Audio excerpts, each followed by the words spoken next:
Mie ne se ane nana kana ndenw ne soutenir. Saksi anaka jamani Mamata Touré anuka jamani nana kana olu de soutenir. Donc maliden bɛɛ ye kelen ye ne bolo. Donc ne nana Burama Touré min fana tununa o fana ye wolomuso dɔ de den. Donc o sababu de ne se yan. Ne bɛ fɛ Karim kana ni ko min bɛ bi ma bila sen na a ka se ka ban.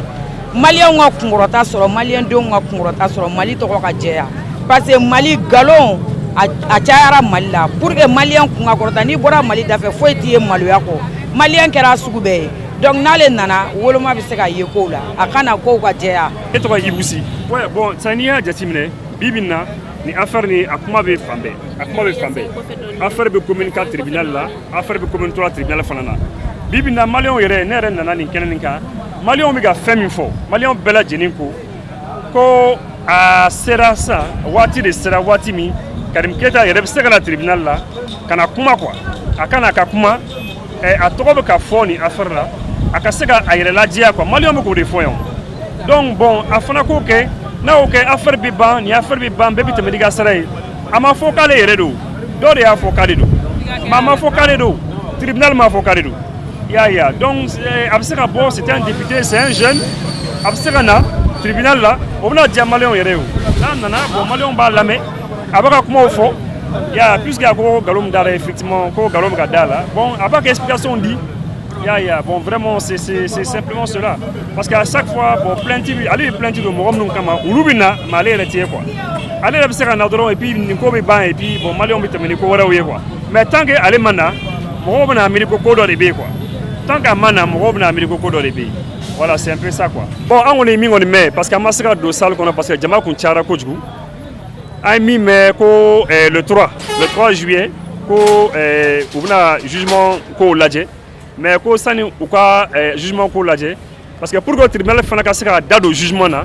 il faut que min plainte don n'o ye Karim Keita ye a kan ka 20,000 sara a yɛrɛ k'a fɔ k'a ka 20,000 sara donc n'a ye 20,000 ni sara bon tribunal fana bɛna a lajɛ u bɛna u b'u ka baaraw kɛ quoi donc an bɛ dugawu kɛ vraiment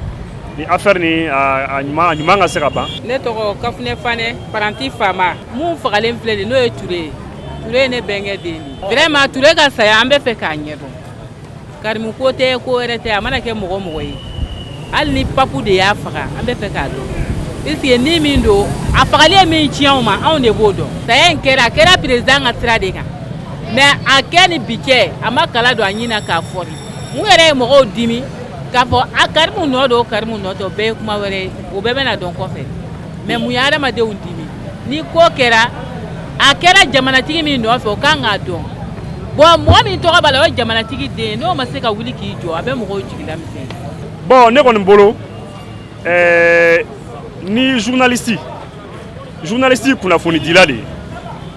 journaliste ti kunnafoni marala ye ni kunnafoni diri ma i kan k'a di de ale ye kunnafoni le di o Saksi kunnafoni le di interview min n'a ye Dramé ale Dramé interview min kɛ Dramé de ye kuma bɛɛ fɔ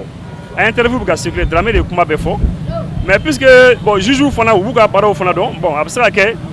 ko dɔw b'a la an tɛ min fana dɔn mais en tout cas on attend de voir mais an kɔni bolo Saksi kan ka bila a kan ka bila o kan ka to a ka taa ka baara la i n'a fɔ Mali journaliste bɛɛ lajɛlen sinon don dɔ bɛna kɛ i tɛna se ka kuma di mɔgɔ si ma juge yɛrɛ ye nin ye juge tile 100 grève kɛ Mali kɔnɔ tile 100 grève ma dara ni radio dɔ ye kuma di juge ma ka tɛmɛ Saksi ka radio so ma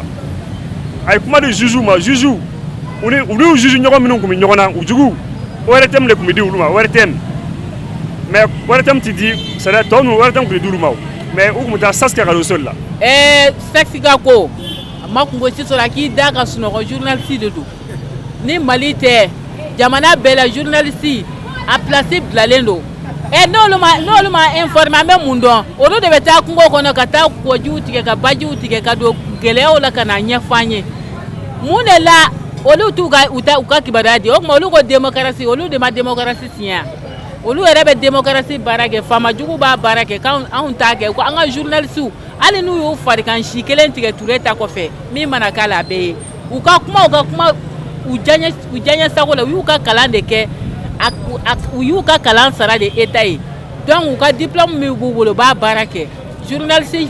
fɛn o fɛn a fitinin fara belebele kan n'u ye mɔgɔ kelen farikan si tigɛ u b'a dɔn min b'a la Ture ta kɛra o jar'u la dɛ Saksi k'a da ka sunɔgɔ foyi t'a sɔrɔ ni Ala tɛ n b'o f'u ye dɛ mali kɔnɔ mɔgɔ si tɛ manamana faga tuguni